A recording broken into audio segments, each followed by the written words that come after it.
guys, welcome back to We Watched the Movie, and we're gonna fucking do an unboxing. I'm gonna stab shit. Subscribe, cocksmokers. He's gonna put that right up your o-hole. Do it!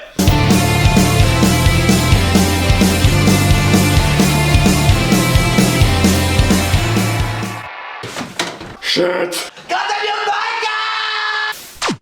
In jail. First package. Okay.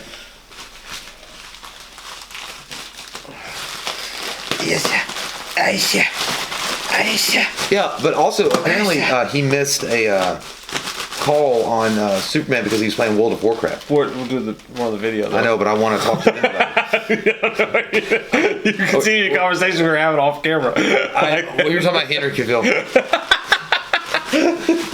This is a great package, though. It's a really white one.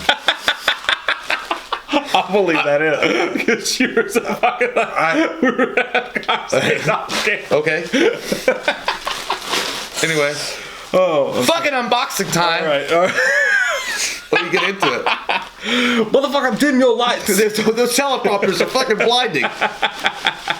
Is this live? Fuck it. What is this? I don't know what this is. It looks like a script of some sort. It is a script. What There's a note. There's a note underneath. Take the note. I don't want to see the script. Take the note. Okay. Hey, Mike and Jay and Mike. I decided to type this because God help the person reading my handwriting. Lol. Thank you. I hope this letter finds you both well, and shout out to Mike's wife Katie and their two little girls because they deserve it.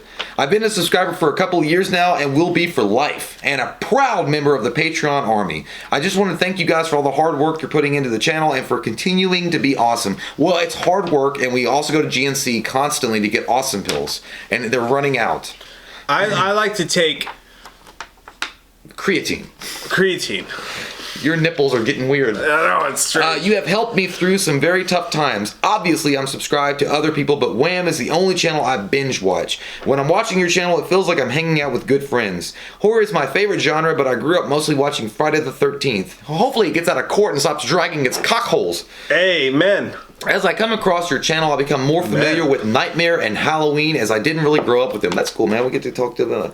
Enclosed, you will find the original script for Freddy's Dead. Oh, the script that brought back Alice's son Jacob and the Dream Warriors. I like these. I'm not asking for a video review because I'm not high enough on the Patreon to request things, and I want to respect the channel and the other patrons. That's a sweet fucking thing to say. It's amazing, though, for if you could just read it and maybe email me your thoughts, eventually I'd appreciate it. Sorry if the letter was a little long, eagerly anticipating the 200,000 subscriber stream. Wishing Wham all the best in the future. Your friend, Adam. P.S. If you decide to read it, you can email me your thoughts at well, I don't give his email address. Yeah. But, yeah. What a kind, selfless letter, man. That's so sweet of you. I think this was written by none other than Obi-Wan Kenobi. But no, it was, listen, definitely we're gonna read it. Like, that's fucking awesome. You printed all this shit out? Look, and here's the thing. It's time for us to do another script review. Yeah. And so the way I'm hearing you tell this is that this is an alternate Freddy's Dead script. He said it introduced Alice's son Jacob and the Dream Warriors. All right, so hey Dream Warriors. Hey man, I say we fucking light it up. We'll read this bitch, and if it's not different enough, then yeah, we'll definitely send you our thoughts on it. But if it is, fuck it, we'll do a script review for this thing, man. You are a Jedi. But no, also eagerly anticipating the 200,000 subscriber stream. We are too. 2025 is coming at you. 2029. It's coming at For you. sure. But so we got Nightmare on Elm Street 6, written by Rachel Talalay and Michael Almereyda. Almereyda. That sounds like a crayon pencil that never made it. You got the little New Line Cinema courtesy of NightmareOnElmStreetFilms.com. Here's the script right here. That's awesome as fuck. And if you guys, because you guys are some astute motherfuckers, I think I got to turn back on the Focus de la Auto. If you could turn back time, fucking find my dick. Ooh. Yeah. Look in the mirror. But yeah, man, that's a thick fucking script. How many pages is this? That's a long big script. one. That's a long script. That's a huge bitch. That's a big old bitch. Doesn't have page numbers there, but it's thick. Yeah, man, this would be fucking cool. Because, especially when you said that they brought back Alice's son, or they attempted to introduce Alice's son and the Dream Warriors. And I fucking hate Freddy's Dead. Yeah, so it was bad. I'm down for a rewrite on that. Like even being campy and like made to be a joke as it was, there were some funny parts in it. They went full on pop culture with Freddy in that one. I always feel weird when I watch him. Like, what the fuck are you doing? Okay, so Freddy was funny in it. Like Freddy was funny in the movie. Yeah. Like he had funny moments in it. But what they did with his character, with the daughter and the pipe bomb. bombs and all that shit. I hate that fucking movie, man. I just do. I know some people love it, and more power to you, I but love you, Daddy. And he's like, kids. yeah, I was like, what? This is Freddy fucking Krueger, guys. Come on. Anyway, definitely, man. We'll definitely check that out. Yeah, that was a really sweet I mean, how letter, much was your Kinko's bill? That was this big. That's a big fucking holy shithole. This is a box of specialties. Oh, I want this. This is a hit. I just saw something. It's so thick. Dude, cover it. So thick. Cover I it. think piece of it. I seen it. I think it. Okay. I think it. So, December 26, 2019. I guess we're on time. Hey, Mike and Jay. Hope you both had a good Christmas. I spent some of Christmas morning watching your Christmas unboxing before I headed out the door to my Christmas celebrations. And it reminded me that I had some things to mail out to you, so here they are. Christmas celebrations be great, oh. Never have sex with a girl named Kratos. Never do that to your bunghole. A while back, the local thrift store mentioned to me after my multiple trips into the store to pursue their VHS collection. I love thrift stores and their VHS collections. Peruse. Their VHS. Peruse. Whatever. Peruse. Peruse. Do you only have $20 in your pocket? Bow, bow, bow, bow. This is fucking awesome. That I could come and look through their warehouse collection of VHS tapes. Holy shit, dude. I know. They got a warehouse full of that shits. I took them up on their offer, and after looking through many boxes later, I had a box of my own to take up to the front counter. This box included the ones I found looking through the pile that I thought you could add to your collection. Sorry if you have some of these already, but hey, they're free. So suck a butt. He didn't say that, I added that. Here's to much more wham in 2020, also knowing that it is the year of Michael Myers. God, that you Michael! Viva Lord! I'm excited for Halloween Kills, and I'm also excited for your videos leading up to its release. We are excited about that as fuck too. Wishing you the best for 2020 and beyond, Sean. Sean, it's gonna be fucking great, man. And check it out. Check out the Michael Myers backdrop on that. Oh my God, that's sexy ass letter right there. Well fucking done, son. What have we here in this thrift box of greatness? Goddamn box of goodies. May we bring the lords of VHS tapes to bring us on our journey. Oh, I feel like I'm in a really cheap Aladdin movie. Our soul of the bottlenose dolphin. Return of the Jedi. Oh, that is sexy. This is the original, by the way. The original cover of Return of the Jedi. By the way, this is not fools you, motherfuckers. Because look, it's a blue lightsaber. He had a green one. No. Yeah, this is blue. Oh shit. You see, George Lucas, you sly minx. Look at you. But no, Return of the Jedi, old school as fuck, badass VHS, my favorite of the trilogies. Yeah, man. When I say the trilogy, I'm not talking about Return of the King. I'm talking about Return of the Jedi, bitch. Return of the Jedi is the true return. My favorite. That's for you, my sweets. It was not rewound. Oh god damn it! Burn it! They watched the whole fucking movie. Burn it with fire! That's how when you know you're a super fan, because they watched it all the way till the fucking white part. Because they watched the credits and everything. Be kind, rewind my dick hole.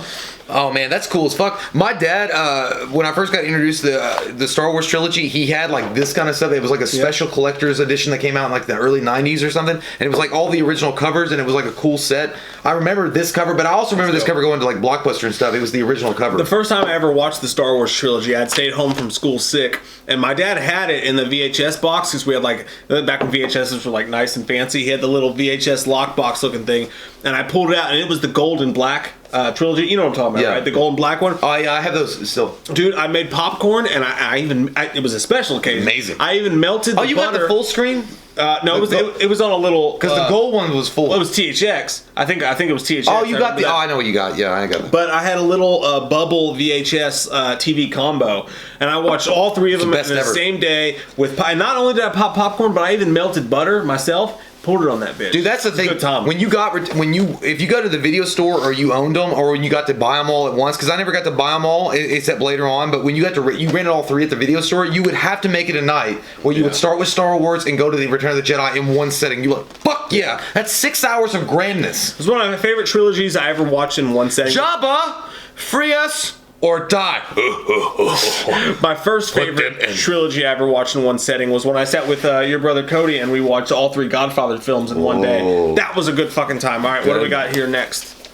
Wait, how? Show me. Dude, again, amazing. Star Wars, the original fucking. Dude, that is original. Original color. Fuck. The original actual. Like, look. I don't think I've ever seen that in person. What? Like the originals? I'm used to like I said, the gold looking one. And it's autographed by George Lucas. No, it's fucking not. I wish. Oh Christ. I know. It's just George Lucas, the accountant. Turn off the camera. Not George Lucas, the director. But yeah, I mean, what can you say about it, man? That's fucking classic as fuck. Why is his sister holding his leg near his dick? That's before you knew it was That's his sister, a questionable situation in general. That is strange. The whole Luke and Leia. Man, that. Look at those. Just look at those together. They're amazing, dude. You should have kept those, dude. That's a fucking. Don't call me a mindless philosopher, you overweight glob of grease. Now come out of there. I always loved, you know what? C-3PO and R2D2's relationship was always the funniest part of the trilogy. But again, I always loved Luke, and the third one is my. But I love Star Wars, dude. Like, it would be Return, Star Wars, and Empire. And that was sacrilegious to some people because Empire is like number one. Say what? Oh, Clay. No, number one is Empire. But they're all the original. I think those are the original. These are the original artwork, right? fucking box. Fuck, Yeah, man. Because look, if you'll notice on this one, here's how you know. It just says Star Wars. It doesn't say A New Hope. See? Oh shit, yeah. So later on, George Lucas changed it. He put Episode 4, A New Hope. Okay. And he didn't it was just called Star Wars. And then later on, just Empire Strikes Back and Return of the Jedi. But later, when you get them later on, you get Episode 4, 5, and 6. I dig the artwork so much more on these. Look at that old school shit, man. I love you. I know. That's so fucking movie face. So consumed. Get the sexiness into it. Is it doing it? No. Yeah, There it is. There it goes. Goddamn, Han Solo is a handsome motherfucker. Awesome, man. Who's your favorite though? Was it Han Solo? Yeah, Han Solo's my favorite. I mean, he's a lot of people's favorites, and he's handsome as fuck. He's good looking. And he knows what to do in a situation with the Millennium Falcon. She may not look like much, kid, but she got it where it counts. Look, man, if you've ever Just like seen your dick. Harrison Ford drink lemonade in The Witness, then you know how handsome he is. I always love that part. That Adam's apple just takes that shit down into the power zone. I always love that part in Empire Strikes Back when he was like running in, when he's trying to get Leia to, when he's leaving, and he goes, just admit it, you want me to say because of how you feel about me. Yeah, sure, good fight. He's like, that's not it. Huh? It's like, All right, I must admit that I took a peek and I saw this one, and as much as that one is like your fucking wheelhouse, this one, it touches the soul. That's the original fucking trilogy. I know, man. It's the original box covers. My original trilogy. Ooh. Look at this morose motherfucker right here. I smell shoe polish. What is that? Oh, shit. Oh, I pulled the wrong one out. I pulled the wrong one out. I pulled the wrong one out. I meant to say my trilogy would be, look at this morose motherfucker right here. Dude, these are badass too. I know it is, and we'll talk about it, but move your head, because this is what I meant to pull out first. I meant to pull out. I've said it before. I mean it this time. Lethal Weapon trilogy, dude, and it's the old school one. It's the old school. I didn't know did they come in a box set? Yeah, dude, it was before they made Lethal Weapon 4. That's badass. That's the original. Holy Lethal shit. Weapon, my favorite fucking... Well, that's our last VHS opening. Lethal Weapon's my favorite film of all time. Above all other films, it's my favorite film of all time. And you can judge that if you want to, but I don't give a fuck. Don't be sad. Have a french fry. Look at this. Yeah, dude, I always remember, I liked Lethal Weapon 3. Was that the one when they introduced Joe Pesci, or was it 2? 3. Yeah, 3. I liked... No. No, he was in 2. It was 2. But he was more prevalent in 3. I always feel like if Mike and I were white and black, this would be what we looked like. If we were good looking like Mel Gibson and Glover. But the thing is, I remember in Lethal Weapon 1, it was really sad because you get the introduction to Mel Gibson and he's all fucking wild-eyed and crazy kids and whatever, it doesn't matter. I don't give a shit about my life. And then, but you find out how, he's suffering and he meets his partner that, gets through to him. It's a great fucking movie, man. Lethal Weapon by itself, the first one's amazing. And that's still in the fucking bubble wrap. So, and that's how the trilogy goes. So with the first movie, you're introduced to Mel Gibson's character and he's fucked up and he's suicidal and he's sitting in that trailer with his dog and that little TV set. And at one point when he picks up the picture of his wife and he puts the gun in his mouth, I cry every time I watch that scene. And then there's the Christmas tree scene where he's or the scene where that dude's shooting the school ground and he walks right there because he doesn't give a fuck. What's wrong with you? Yeah, and then the scene with him and Danny Glover when he's like, you want to say suicidal? He's like, here, take my gun. And then when Danny Glover pulls the trigger, Danny Glover's thumb stops it, and he's like, you are fucking crazy. Yeah, well, that was legit. That Lethal Weapon is way more emotional than people give it credit. And I think that's what the best part about that is their friendship that develops over the course of the films. Yes. And they become more and more closer friends, and they rely on each other. And again, it's really neat to see. like, it's subtle, man. Like, there's certain subtle, like, it's obviously a great action film and it's fucking badass in that regard by itself, but it's cool to see the subtle stuff in it too, like where he is really suffering inside and it takes a special friend to kind of notice it and see it and bring him out of his fucking funk and be like, you're a police officer, dick. And dude, nobody gives the rise of the original trilogy credit enough, because in Lethal Weapon 2 what happens is they face this Australian dude, I think he's Australian, and he's like, I've got diplomatic immunity, and then they diplomatic immunity. Mel Gibson meets a girl in the supermarket, he takes her home, he has sex with her, kidnap her, and then you start to get into the James Bond thing of every girl he touches gets killed because her death scene is fucking... Well, Mel Gibson is magical. But then at the end of it, Mel Gibson gets shot multiple times, and Raj is down there, and Raj is fucking crying, and he's holding him, and he's coughing up blood, but he makes it. Lethal Weapon 2 is underrated as shit. This is in good fucking shape, and that's in the goddamn bubble wrap. Yeah, it's been open, but it's still got the bubble wrap on it. And then Lethal Weapon 3, a lot of people shit on this, but I have a special place in my heart, farts, for this movie, because I'll never forget as a kid, if there's anything that explains me as a kid, it's this story right here, and that's, I went with my dad to Ohio to hang out with his family. Yeah. And all the kids were going to see Aladdin, because Aladdin was in the movie theaters, and all the kids went to see Aladdin, and I begged and begged, because the adults were going to see this, Lethal Weapon 3, and I loved it, man. I'll shut the fuck up now. I love this franchise so much. Like, to me, Lethal Weapon will only be Lethal Weapon when Mel Gibson has his perm. Like, in the fourth one, like, it was all right, but it was still great, man. It was still great, but when he's short-haired and he's like still, you know, I like Lethal Weapon 1 through 3 is the true Murtaugh and Riggs. Like, it's the real. I think Lethal Weapon 4 fits just as well. No, it's good. I don't know. I don't like it. He's not got the long floofy hair, and he doesn't look like he's brought in Chris Rock and the Butters. I don't like Butters. I don't know. I think these are 4 movies, the 3 original ones right here, obviously. But I think the Lethal Weapon, the 4 movies, are very, very underrated as buddy cop action films. Okay. Love this, man. That's awesome. Well, so Mike pulled this one out earlier. Yeah, my bad. I just got excited about this one. He pulled out early. You got to. He did the correct thing. It's like Jay and Silent Bob. He's like, man, I pulled out so early, I would run across the room and come into my own jacket pocket just to make sure. So I'll tell you, this is the Die Hard trilogy, the true trilogy. These are not, well, they're the original covers to them, but they're in like a silver, like, collector's edition.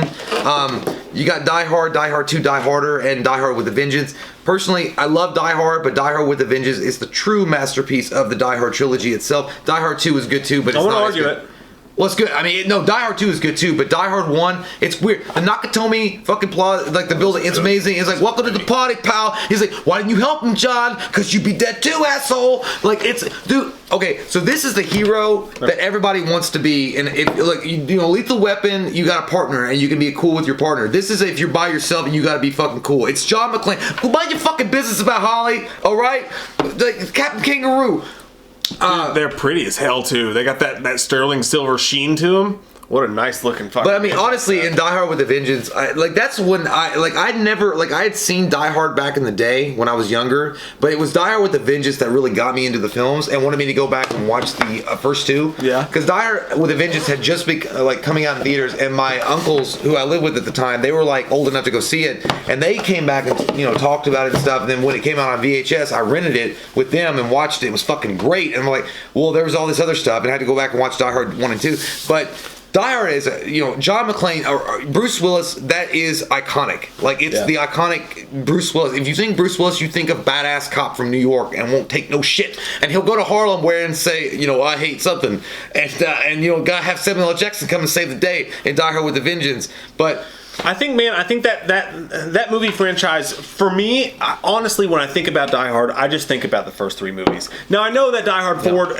in a lot of people's minds, is better than Die Hard 2, but for me, my mind just goes to those first 3 movies, man. Like, and as you said, I have no qualms with anybody saying that Die Hard 3 is better than Die Hard 1. I can't even put one above the other. Like, I hold them at both equal standards. They're so good. They're so good. I mean, and not to mention the fact, okay, obviously, you have a great villain in the first one. Amazing villain. I can't remember his name. He just died. He played Alan Rickman. Fucking amazing villain, by the way. But you have a great villain in Die Hard 3 with Jeremy Irons being the German. And he was his brother. The brother. And then you have Samuel L. Jackson, who he plays off of, and they're so, like, contrasting. Yeah. But they become friends at the end. Like, it's like, again, to me, that is exactly what you like Lethal Weapon about. It's a buddy cop film. Yeah. and they kind of come together despite their differences and team up to fucking hunt. And he's like, he goes, hey, one more thing. I've had a bad fucking headache all day long. You got any aspirin? He's like, asshole had aspirin. Like, dude, I'm fucking, like, and John McClane, he's always come across as like that guy. He's like 1 second from retiring and he's got a hangover, perpetually hungover. He's fucking tired of his job. His fucking wife won't call him back, fucking Holly, and I gotta go up and fucking help her out. And his asshole's fucking trying to like take her to dinner and shit. You know, remember in the first one, that guy was a pure prick. Yeah. Like, he's just cool, man. Like, it's goddamn Bruce Willis, dude. It's Bruce Willis at the ultimate. You had the bombs that would mix together. They put one of the bombs in the school. The whole city was freaking out. He grabs that one. Oh, shit. Oh, fuck. It's like, you want to go to jail for a Butterfinger, man? He's like, look around. It's like Christmas. The cops have no idea what's going on. That was an amazing fucking movie, man. And the way that they handled New York City and Samuel L. Jackson was so amazing in that movie. Come on now. Oh, bitch. And then it's like, you can shoot me if you want to shoot me, but I have to answer that motherfucking phone. It was amazing. Oh, that wasn't it. That was you got to complete it though with Lethal Weapon 4. We were just talking about this one, but I think Lethal Weapon 4. It's good. It's just it's the thing. It's like got the little slip, man. Not Bruce Willis. Mel Gibson is amazing, but to me again. Lethal Weapon is when he had that weird hair. Like it's like a permed up, long kind of hair. I get that, but he had that nice jacket in this. He looked good. Too. No, he's that good. Nice leather and Rene jacket. Russo and him are married, and they're expecting. It's cool. I mean, it's a good movie. And Jet Li is a very formidable opponent. Jet Li is very good bad guy in that one. And Chris Rock added some nice comedy into it with that Butters and dude, that whole thing. Now this one, dude, what is that fucking thing? Fuck, dude, that is old school as shit. Tits. Sarah Bill Paxton, Arnold Schwarzenegger, Lando Hamilton. The Terminator, man. Dude, its original VHS glory. Look at this. Is the old school white. Dude, you imagine it being the age like what we are right now, and that was coming out. Like you would have to go see that fucking movie. Just on the poster alone. Dude, this is the first VHS tape I ever bought with my own money for $9.99 at Sears on my birthday. For my birthday money, I bought this, and I watched it, and I had no idea about it, man, and it blew me the fuck away. The way that Michael Biehn looked when he goes in that alleyway, and then he sneaks into like a Sears, and he puts on those white Nikes, and he steals that hobo's pants. This is one of the movies that got me into movies, man. When he was like putting on the hobo's pants when the cops pull into that alley and the lights flash on him, it looked like he was like done butt fucking him. He was like, oh, I'm not gonna pay you for this. What year is it? But I always remember like that scene was cool. It's always like when Michael Biehn falls in from the time travel, he's like, ugh, and he's like all nasty, and it's like it's really hard on him because he's human. But when then Arnold fucking comes, and it's like he burns into the fucking ground. It's like, and you see his fucking amazing pectorals, and he's looking around, and you see Bill Paxton hanging out. Oh my god, dude. First tits I ever saw in my whole life. Linda Hamilton has some nice ones. She worked at a Big Boy. But dude, listen, like the description on him is like Schwarzenegger creates an intimidable villain, an unstoppable killing machine, part metal, part man. That's the truth. And you could not, James Cameron, you couldn't have picked a better fucking Terminator. He was actually on the Howard Stern show not long ago, James Cameron was, and they asked him, they were like, did you ever consider anyone else for the role of the Terminator? And he was like, absolutely not. And he's like, what happened is he said that Arnold was still in the phase of like loincloth roles, because he did Conan the Barbarian and Conan the Destroyer. And Hercules. Yeah, because he's a big guy and like he had a good body. And he's like, they're like, well, did you ever consider him for the hero? And he was like, Arnold wasn't ready for that, because there was a lot of lines to memorize, but to play the fucking, because he said that Arnold came in and read for the part of Reese, but it didn't really fit. So he was like, hey, let me just make you the bad guy, and you're a machine, and your one goal is to kill what's in front of you. That's why he's James fucking Cameron. Well, there it is. And but that's exactly what happened, and then Michael Biehn got the part. Michael Biehn, he defined that role, but he's an asshole in real life. But either way, good for him. He was an asshole to us once, but dude, that is old school. Again, I just want to fucking show you something. If you and I were in the 80s, okay, in 84, and we were this age, and we had fucking no lives because we're assholes and losers, and we worked dead-end jobs. So the usual. Yes, and we were walking through the movie theater like, what should we watch, man? Like, we had to look at the newspapers to find out what was playing. Yeah, I don't know, what's this stupid Terminator movie? And then we saw a poster like this, like, that seems like what we're gonna go see. Yeah. Because that looks fucking cool as fuck, dude. Terminator Terminator is forever underrated because everybody always talks about T2 and how great it was. T2 was great though. And it was, but man, the Terminator is an underrated fucking classic. What was the only time that you really that's the only time in the Terminator series, really, the only time throughout the length of the film that Arnold is a bad guy. Like, it's the only time that the T-800 really, as portrayed as a Arnold Schwarzenegger... He was maybe the most formidable bad guy of all time. Of all time. Yes. Because once you even shed his mortal lair, he becomes that fucking robot, dude. You know? It's scary.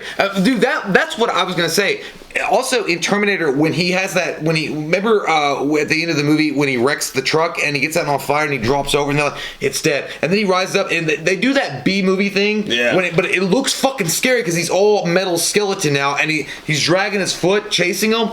Woo! And they have to kill him with the pipe bomb at the end. They kill him with the pipe bomb, and then he's still crawling, and they have to crush him. Dude, fucking amazing, oh my dude. God. Amazing. Love that movie, man. Sean, what an amazing fucking collection that you found at that thrift store that day. Did you give us a VHS player too? Holy shit, man. Look at this. This is fucking...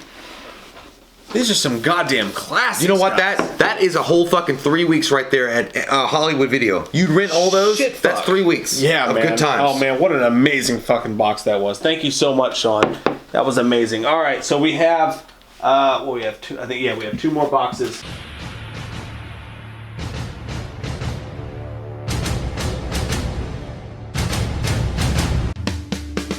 We watched a movie. Yeah. We watched a movie. We watched it. We watched a movie. Yeah. You know what? We did a review. We watched a movie. We watched a movie.